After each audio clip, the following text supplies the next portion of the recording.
Students, पिछले video में हम लोगों ने मॉलिक्यूलर बेसिस ऑफ इनहेरिटेंस के अंतर्गत बहुत सारे डीएनए के बारे में, उसके फंक्शंस, उसका स्ट्रक्चर इत्यादि के बारे में जाना। अब जो है हम लोगों को ये डिस्कस करना है कि जो जानकारियां हमें मॉलिक्यूलर बेसिस ऑफ इनहेरिटेंस से मिली या फिर जो है जो भी ह्यूमन जीनोम प्रोजेक्ट से, ठीक है, ये सारी जानकारियां जो हम प्राप्त किए एक्चुअली में किसके लिए, तो मानव कल्याण के लिए, यानी मानव का कल्याण हम कैसे करें। इन द सेम कहें कि पैरेलली जो है उसी समय बहुत सारे और भी प्रोजेक्ट चल रहे थे और सारे जो है एक्सपेरिमेंट्स चल रहे थे। तो हालांकि भले ही 19 में यानी कि 90 के दशक में आपको ह्यूमन जीनोम प्रोजेक्ट जो है वो लाया गया और उसको 2003 तक पूरा किया गया, लेकिन इसी बीच जो है और भी बहुत सारे एक्सपेरिमेंट चल रहे थे जिससे कि हम डीएनए को और बेहतर तरीके से समझ सकें और उसका और बढ़िया से बढ़िया इस्तेमाल जो है हम कर सकें। इस संबंध में एक नया चैप्टर जो है हम लोग पढ़ेंगे, वो है जैव प्रौद्योगिकी सिद्धांत व प्रक्रम, यानी बायोटेक्नोलॉजी। बायोटेक्नोलॉजी मतलब नाम से ही है बायो प्लस टेक्नोलॉजी, यानी बायोलॉजी के अंतर्गत हम तकनीक का इस्तेमाल करें और उस तकनीक से हम ज्यादा से ज्यादा मानव कल्याण कर सकें, ज्यादा से ज्यादा जो है वांछित पदार्थों की प्राप्ति कर सकें, आसानी से प्राप्त कर सकें, ज्यादा मात्रा में प्राप्त कर सकें। इसके लिए जिस शाखा के अंतर्गत हम इन सारे सिद्धांतों और प्रक्रमों का अध्ययन करते हैं उसको बायोटेक्नोलॉजी कहते हैं। और इसके अंतर्गत हम लोग जो है इसके प्रिंसिपल और प्रोसेसेस, प्रिंसिपल मतलब कि यह बायोटेक्नोलॉजी जो है यानी जैव प्रौद्योगिकी जो है उसके मतलब उसके सिद्धांत पे आधारित है और इसमें क्या क्या प्रोसेसेस होते हैं जिससे कि हम बायोटेक्नोलॉजी की सहायता से वांछित पदार्थों की प्राप्ति करते हैं। यहाँ जो है आपको ये बताना चाहूंगा पहली चीज कि ये जो ब्रांच डेवलप हुआ इसमें दो वैज्ञानिकों का बहुत ही महत्वपूर्ण रोल है और उन्हीं की देन है कि यह एक ब्रांच के रूप में डेवलप हुआ और आज देखा जाए तो बहुत हद तक जीव विज्ञान के जो भी एस्पेक्ट्स हैं उसको कवर करता है। इसमें पहला नाम जो आया हर्बर्ट बॉयर। हर्बर्ट बॉयर जो थे वो उन्होंने सबसे पहले एस्चेरिचिया कोलाई जो ई कोली बैक्टीरिया हम लोग पढ़ते हैं, ई कोली बैक्टीरिया में रेस्ट्रिक्शन एंजाइम्स जिसकी चर्चा जो है हम लोग रेस्ट्रिक्शन एंजाइम्स जिसकी चर्चा हम लोगों ने जो है पिछले चैप्टर में मॉलिक्यूलर बेसिस ऑफ इनहेरिटेंस में किया था कि यह जो है क्या करता है कि डीएनए को काटने का काम करता है। रेस्ट्रिक्शन एंजाइम दो तरह के, न्यूक्लियेजेस और दूसरा जो है एक्सोन्यूक्लियेजेस। इसकी चर्चा भी हम लोग आगे करेंगे बायोटेक्नोलॉजी के टूल्स में। तो इन्होंने इस पर जो है बहुत सारा अध्ययन किया और इन्होंने पाया कि रेस्ट्रिक्शन एंजाइम्स जो होते हैं ये डीएनए को किसी खास सेगमेंट पर, यानी डीएनए के किसी विशेष सेगमेंट पर या विशेष स्थल पर, प्लेसेस पर काटते हैं और इस तरह से काटते हैं कि ये जो है आपको स्टिकी एंड्स में बदलते हैं। स्टिकी एंड्स मतलब होता है कि जो फिर से दूसरे किसी सेगमेंट से जो सेम इसी मतलब जिस एंजाइम से इसको काटा गया है उसी एंजाइम से दूसरे डीएनए को भी अगर काटा जाए तो दोनों आकर के आपस में फिट हो जाए, यानी फिर से वो जो है लाइगेजेस वगैरह का इस्तेमाल करके जोड़ा जा सके, यानी जैसे ये है तो इस तरह से ये फिट हो सके। तो ये रिस्ट्रिक्शन एंजाइम की खोज या इस पर जो है अध्ययन जो है इन्होंने किया और इस अध्ययन को उन्होंने शेयर किया स्टैनली कोहेन। स्टैनली कोहेन जो है स्टैनफोर्ड विश्वविद्यालय के वो प्रोफेसर थे, तो उनसे इन्होंने अपना विचार विमर्श किया और चूंकि स्टैनली कोहेन जो थे उसी समय ये अध्ययन कर रहे थे कि जो बैक्टीरियल सेल होता है इसमें एक्स्ट्रा क्रोमोसोमल यानी कुछ जो है डीएनए जो है वो क्रोमोसोम के अंतर्गत, यानी जो उसका क्रोमोसोम कंस्टिट्यूट करता है उसके अलावा होता है जिसको हम लोग प्लाज्मिड के नाम से पढ़ते हैं कि ये एक्स्ट्रा क्रोमोसोमल डीएनए होते हैं जो उस सेल में, यानी बैक्टीरियल सेल में कहीं भी उसके साइटोप्लाज्म में तैरते रहते हैं।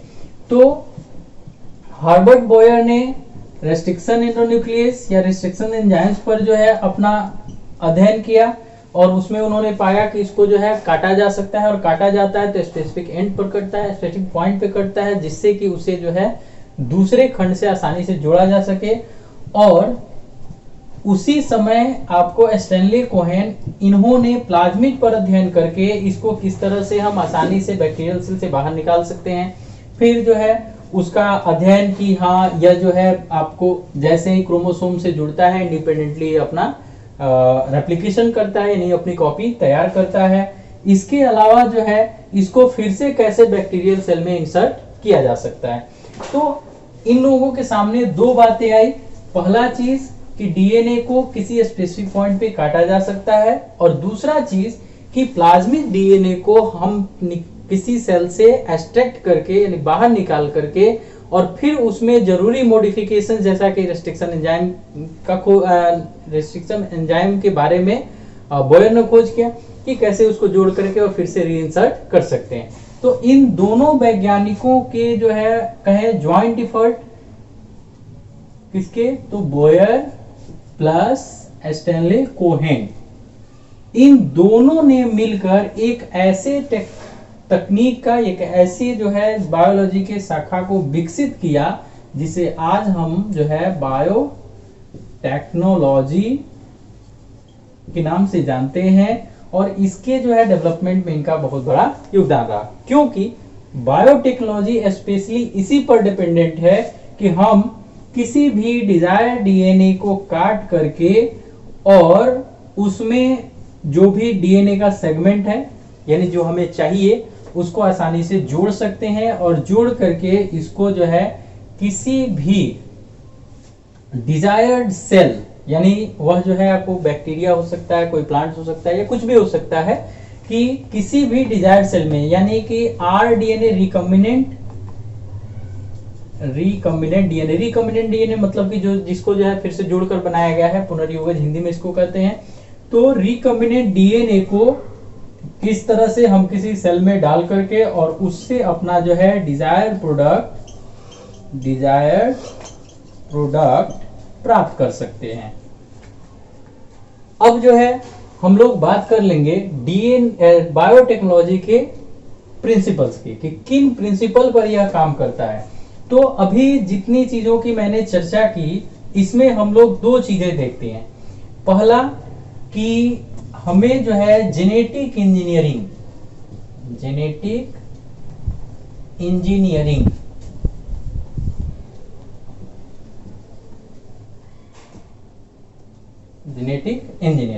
यानी अनुवांशिक अभियांत्रिकी। अनुवांशिक अभियांत्रिकी क्या है? तो अभियांत्रिकी मतलब होता है कि हम जो है किसी तरह के यंत्र का निर्माण करें। वो यंत्र जो है पहले से भी एग्जिस्टिंग हो सकता है, उसमें मॉडिफिकेशन कर सकते हैं या नए यंत्र बना सकते हैं।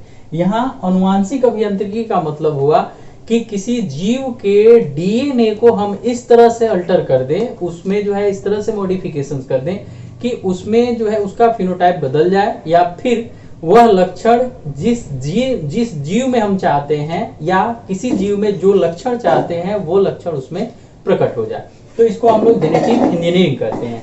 तो बेसिकली जो है दो प्रोसेस है, दो प्रिंसिपल है। पहला अनुवांशिक अभियांत्रिकी, और दूसरी चीज कि जैसे मैंने कहा यहां पहला में अनुवांशिक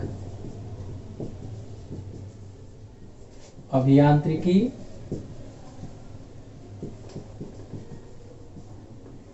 और दूसरा होता है जैव प्रक्रम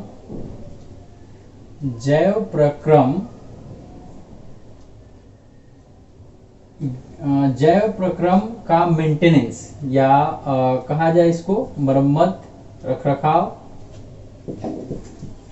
रख रखाव, जैव प्रक्रम का रख रखाव। यहाँ रख रखाव से संबंधित क्या आएगा, जैसे सिंपली जो है यहाँ मेंटेनेंस ऑफ बायो प्रोसेसेस हम लोग लिख देते हैं, मेंटेनेंस ऑफ बायो प्रोसेसेस। इसको जो है अलग अलग बुक्स में आप देखेंगे तो अलग अलग उसका हेडिंग दिया है। समझने के लिए हम ये समझेंगे कि जैसे अनुवांशिक अभियांत्रिकी तो हम समझ गए कि करना क्या है कि किसी जीव के डीएनए को इस तरह से अल्टर करें, इस तरह से चेंज करें कि उसमें हम जो भी फिनोटाइप चाहते हैं, जिस तरह के लक्षण हम लाना चाहते हैं वो लक्षण आसानी से ला सकें।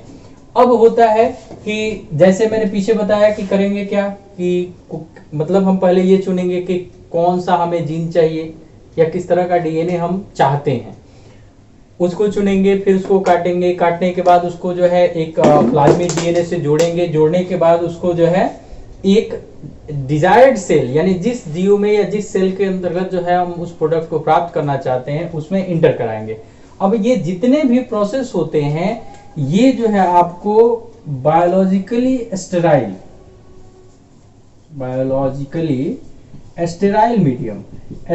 मीडियम मतलब क्या होता है कि जहां जो कंटेनमेंट फ्री हो, यानी जिसमें किसी तरह का जो है आपको इन्फेक्शन, अगर जो है सामान्य भाषा में कहें तो किसी तरह का जो है आपको पैथोलॉजिकल इन्फेक्शन नहीं हो, यानी किसी तरह के रोग कारक बैक्टीरिया वगैरह इसमें नहीं आए। यानी कि इस जैव प्रक्रम का रख रखाव मेंटेनेंस मतलब कि maintenance of sterility of the medium where the chemical is being produced, यानी जहां पे केमिकल या जहां पे वो प्रोडक्ट बनाया जा रहा है, ठीक है, या फिर हम जो जेनेटिक इंजीनियरिंग कर रहे हैं किसी सेल के अंदर, तो उस मीडियम में किसी तरह का कोई कंटेनमेंट नहीं हो, कंटेनमेंट फ्री हो, तो वह स्टेराइल मीडियम बनाए रखना भी ये दो सिद्धांत है जिसके अंतर्गत जो है पूरा का पूरा बायोटेक्नोलॉजी के सारे प्रोसेसेस जो है किए जाते हैं। अब इसके बाद कि अब जो है प्रोसेसेस क्या हैं, तो प्रोसेसेस मतलब हुआ कि जिस प्रकार से हम लोग डीएनए को अल्टर करके और जिस प्रकार से उस नए जीव से जिसको हम जीएमओ जेनेटिकली मॉडिफाइड ऑर्गेनिज्म से जो भी अपना प्रोडक्ट हम प्राप्त करना चाहते हैं उसे किस प्रकार से प्राप्त किया जाता है।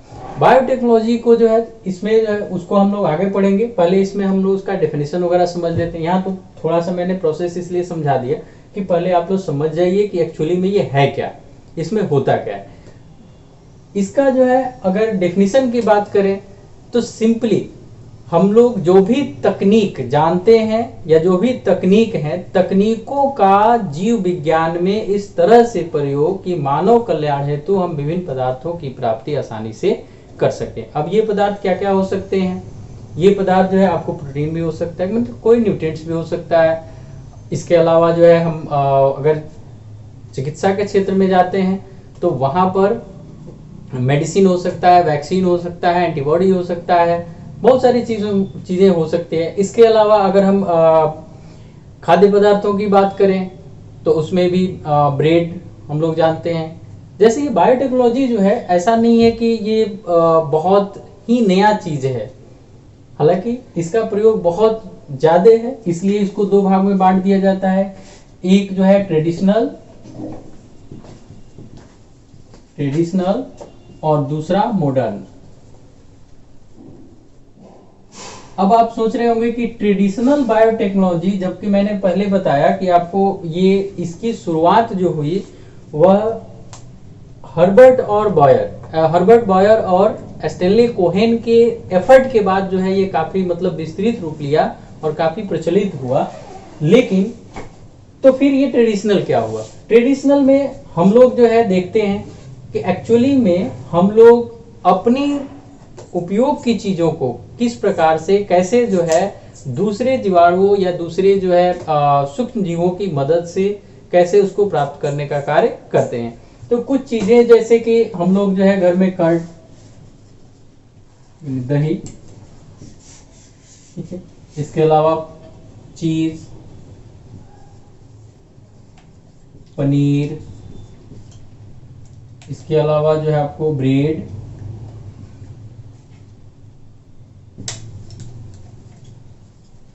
ब्रेड जो हम लोग खाते हैं, ये सारी चीजें जो है आज से तो नहीं बन रहे हैं, ये बहुत पहले से बन रहे हैं। और याद मतलब इसका कोई लिखित ये भी नहीं है कि कब से बन रहे हैं, यानी पुरातन समय से बन रहे हैं। और यह बनाने की तकनीक हमें मालूम था कि हम किस प्रकार से दही बना सकते हैं, पनीर बना सकते हैं, ब्रेड बना सकते हैं, ये सारी चीजें बहुत पहले से हमें मालूम थी।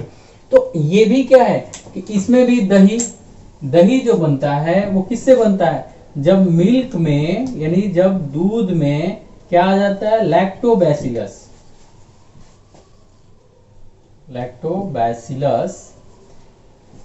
बैक्टीरिया जब ग्रो करता है तब जाकर के मिल्क किस में कन्वर्ट होता है, कर्ड में कन्वर्ट होता है, यानी दही में कन्वर्ट होता है। तो ये जानकारी तो हमारे पास थी, बस ये नहीं जानते थे कि ये जो है बैक्टीरिया है या नहीं है, क्या है, कैसे है। लेकिन प्रोसेसेस के बारे में हमें पता था कि जब तक उसमें थोड़ा सा दही नहीं डालेंगे तब तक वह मिल्क जो है या तब तक वह दूध जो है दही में कन्वर्ट नहीं होगा। तो भले ही सूक्ष्मतम स्तर पे जानकारी नहीं थी, लेकिन उन प्रोसेसेस की जानकारी हमारे पास थी। इसके बाद पनीर का, ब्रेड में आजकल हम लोग क्या करते हैं, आजकल हम लोग जो पकवान बनाते हैं, भोजन बनाते हैं, तो इसमें ज्यादातर हम लोग जो है केमिकल का उपयोग करते हैं, जैसे बेकिंग सोडा का। बेकिंग सोडा अगर जो है आप ध्यान में लाएंगे तो बेकिंग सोडा जो है एक तरह से हमारे स्वास्थ्य को अगर मतलब ज्यादा लेवल पे कंज्यूम किया जाता है तो हमारे स्वास्थ्य को बहुत हद तक प्रभावित करता है। ठीक है, it may be act as a carcinogen, यह जो है एक कार्सिनोजेन यानी कैंसर कारक के तौर पर भी कार्य कर सकता है, या उस तरह से भी आपको आपके हेल्थ को अफेक्ट कर सकता है। लेकिन पुराने जमाने में जब बेकिंग सोडा के बारे में जानकारी नहीं थी तो उस समय क्या होता था, उस समय जो है हमारे घर में जब कोई चीज बनानी होती थी उस तरह से स्पॉन्जी चीज जैसे पुआ पकवान ये सब चीजें, तो क्या करते थे, ईस्ट पाउडर भी तो उस समय बहुत ज्यादा जो है प्रचलित नहीं था, लेकिन क्या करते थे कि शाम को ही उसको घोल करके और रख दिया जाता था। इसके रखने से होता क्या था कि इसका स्पोर लगभग हर जगह जो है एयर में पाया जाता है। अब अगर ऐसा सबस्ट्रेट मिलता है जिसमें स्टार्च वगैरह ज्यादा हो तो उसमें वो ग्रो करता है, यानी कि फर्मेंट होता है। तो वह आटा या जो कुछ भी हमने घोला है वो फर्मेंट हो जाता है, उसमें ईस्ट वगैरह जो है बहुत ज्यादा ग्रो कर जाता है। और ईस्ट जो है हमारे लिए हार्मफुल नहीं है, वो आगे आप पढ़ेंगे एससीपी के रूप में भी कंज्यूम किया जाता है, यानी कि एक कहेंगे फ्यूचर फूड के रूप में भी वो इस्तेमाल होगा। तो ईस्ट उसमें डेवलप हो जाता है। अब वह ईस्ट क्या करता है कि स्टार्च को फर्मेंट करता है, फर्मेंट करने से CO2 प्रोड्यूस होता है, और वह CO2 आपके पुआ कहें, जो भी पकवान कहें या जो भी स्पॉन्जी मटेरियल आप बनाना चाहते हैं, इडली वगैरह भी, तो उसको क्या करते हैं, स्पॉन्जी बनाते हैं। तो ये एक आपको नेचुरल तरीका हुआ। नेचुरल तरीका ये बहुत पहले से पुरातन सभ्यता से हमारे दिमाग में थी, लेकिन इसी को क्या किया गया है कि अब हम, चूंकि ये एक बहुत ही स्लो प्रोसेस है, इसमें टाइम लगता है, काफी टाइम लगता है, और हम उतने लेवल पे इसका प्रोडक्शन नहीं कर सकते हैं जितना हमें चाहिए।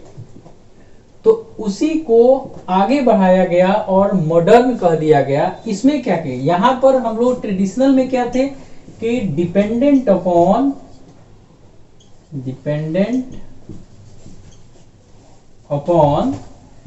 द नॉर्मल प्रोसेसेस, यानी कि जो सामान्य प्रक्रियाएं थी और जीव आधारित थी उसी पर हम डिपेंडेंट थे। मॉडर्न में क्या करते हैं कि हम उस जीव को खुद से बदल देते हैं और उसका जो है जेनेटिक या फिर कहें DNA और RNA का केमिकल स्ट्रक्चर ही बदल देते हैं, जिससे वह जीव हमारे इच्छानुसार काम करने लगता है। यानी कि तब हम जो है नॉर्मल प्रोसेसेस पे डिपेंड नहीं होकर के इंड्यूस्ड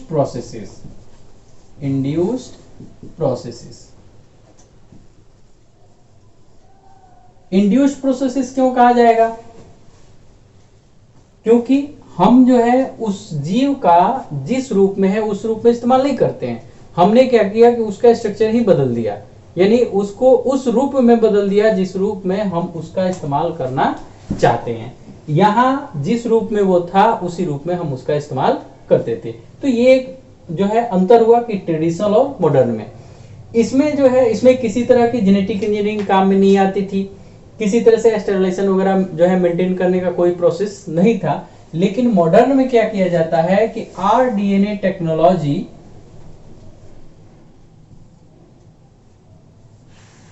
यानी रिकम्बिनेंट डीएनए टेक्नोलॉजी का इस्तेमाल करके हम जो है जिस भी तरह के लक्षण चाहते हैं और जिस जीव में चाहते हैं, ऐसा नहीं कि वो आपको ई कोली में है तो ई कोली का ही इस्तेमाल करना होगा, हम चाहें तो उसको साल्मोनेला में भी बदल सकते हैं, मतलब उसमें ला सकते हैं या उसका इस्तेमाल कर सकते हैं। तो वो चीजें मॉडर्न में आती हैं।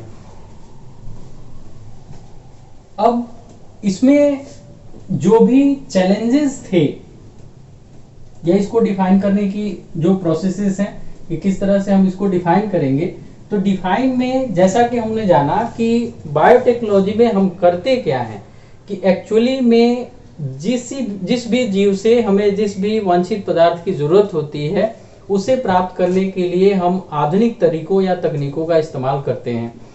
अगर हम EFB, एक जो है फेडरेशन है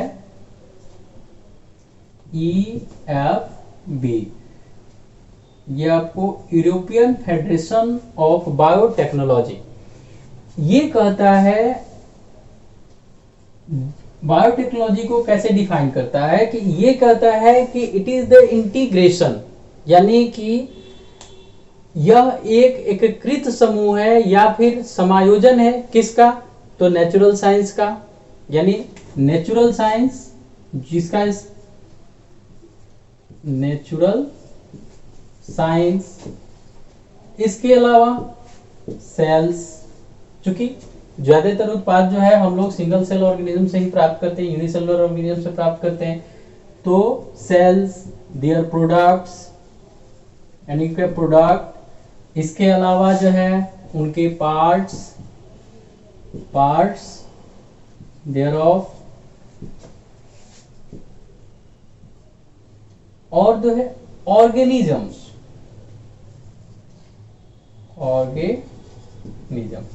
यानी ये इन सबका जो है एक इंटीग्रेशन है, कौन, बायोटेक्नोलॉजी। यानी इसमें हम लोग जो है नेचुरल साइंस की जानकारी को भी एक साथ लाते हैं, सेल्स की जानकारी, उसके फंक्शनिंग को एक साथ लाते हैं, प्रोडक्ट्स यानी जिस तरह के प्रोडक्ट्स की हमें जरूरत है उसकी जानकारी कैसे है, उसका केमिकल स्ट्रक्चर क्या है, ये सब जानकारी। इसके अलावा जो है उनके पार्ट्स, यानी किसके पार्ट्स, तो सेल और सेल के पार्ट्स, ऑर्गेनिज्म या ऑर्गेनिज्म के पार्ट्स, इसके अलावा ऑर्गेनिज्म, इन सारी जानकारियों को हम लोग एक साथ एकीकृत करते हैं और वह जो है हमारा बायोटेक्नोलॉजी कहलाता है। यानी इन सभी क्षेत्रों को एक साथ एकीकृत करके हम बायोटेक्नोलॉजी के माध्यम से डिजायर्ड प्रोडक्ट्स को ऑब्टेन करते हैं।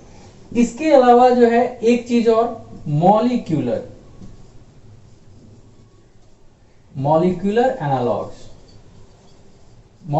एनालॉग्स मतलब हुआ कि आणविक स्तर पर, यानी छोटे से छोटे स्तर पे जो जानकारियां होती हैं या जिस तरह के उसके फीचर्स हैं, प्रॉपर्टीज हैं, उसको भी हम इसमें इंटीग्रेट करते हैं और तब जो है वह चीज हमारा बायोटेक्नोलॉजी कहलाता है।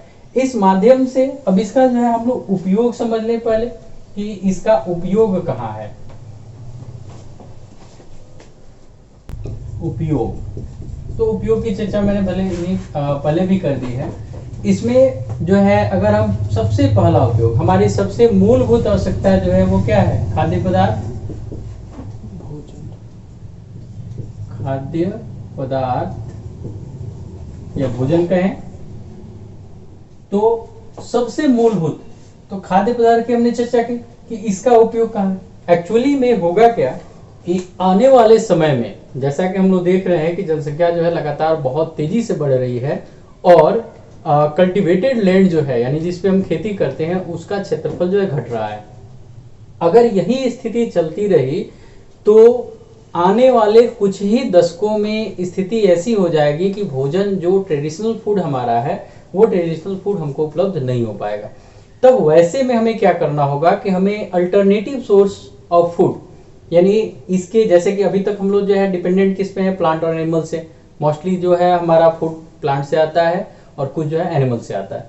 लेकिन आने वाले समय में जब और इसका मेन स्रोत जो है वो कल्टीवेशन है, बिना कल्टीवेशन के हम नहीं प्राप्त कर सकते हैं, एग्रीकल्चर है। लेकिन यह पर्याप्त नहीं है इस बढ़ती हुई जनसंख्या को भोजन उपलब्ध करा देने में। तो ऐसी स्थिति में बायोटेक्नोलॉजी की सहायता से हम बहुत छोटे लेवल पे, जैसे इसको आगे पढ़ेंगे मानव कल्याण में समिति जो है माइक्रोब्स इन ह्यूमन वेलफेयर, तो उसमें आपको SCP वगैरह आता है। तो वहां पर खाद्य पदार्थ की जो प्रोडक्शन है वो हम टेक्नोलॉजी के माध्यम से आसानी से कर सकते हैं। यहाँ खाद्य पदार्थ में जैसे मैंने चर्चा किया कि पनीर हुआ, दही हुआ, इसके अलावा जो है आपको बहुत सारी चीजें हुई, इसका निर्माण हम जो है बायोटेक्नोलॉजी की सहायता से कर लेते हैं। दूसरा में पेय पदार्थ, बिवरेजेस। पेय पदार्थ में बहुत सारे जो है फर्मेंटेड बिवरेज हैं। फर्मेंटेड बिवरेज विस्की है, रम है, बियर है। हालांकि ये सारी चीजें जो है नहीं पीनी चाहिए, लेकिन कहीं ना कहीं अल्कोहल वगैरह का इस्तेमाल जो है हमारे जीवन का मतलब दिनचर्या का एक हिस्सा है। चाहे आप मेडिसिन ले रहे हो, चाहे आप वेरियस प्रोडक्ट जो है यूज कर रहे हो, उसमें कहीं ना कहीं जो है अल्कोहल वगैरह है। तो बिवरेजेस जो है उसका भी प्रयोग, उसका भी उत्पादन जो है बायोटेक्नोलॉजी की सहायता से किया जाता है। तीसरा जो है, अगर हम एग्रीकल्चर की बात करें यानी कृषि में, तो कृषि में बहुत हद तक देखा जाए तो जैसे हम लोग अभी जो है हाइब्रिड की बात करते हैं। आने वाले समय में हाइब्रिड नहीं, अब जो है GMO यानी GM प्लांट्स, सिंपली जो है GM plants, genetically modified plants, जो GMO के हिस्सा है। यानी GMO मतलब जेनेटिकली मॉडिफाइड ऑर्गेनिजम्स, अब उसमें प्लांट हो गया और एनिमल हो गया। तो GM प्लांट जो है यही हमारी पोषक आवश्यकताओं की पूर्ति करने में भविष्य में सक्षम होंगे। इसका निर्माण जो है यह बायोटेक्नोलॉजी का सबसे बड़ा देन है। आज बहुत सारे ऐसे प्लांट्स हम जो है बनाने में सफल हुए हैं जो बहुत तरह के पेस्ट रेसिस्टेंट हैं, ठीक है। जैसे BT कॉटन, वो आपको जो है बॉलवर्म जो उस पर अटैक करता है जिससे कि पूरा का पूरा फसल खराब हो जाता है, तो वो बायोटेक्नोलॉजी की सहायता से उस ऊपर जो है ओवरकम किया गया है।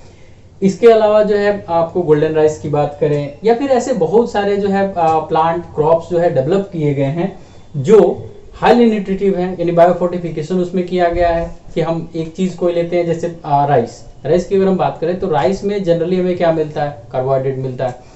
लेकिन हम ऐसे भी राइस डेवलप करने में सक्षम हो गए हैं कि जिसमें कार्बोहाइड्रेट की जगह हमें प्रोटीन और विटामिन भी प्राप्त हो।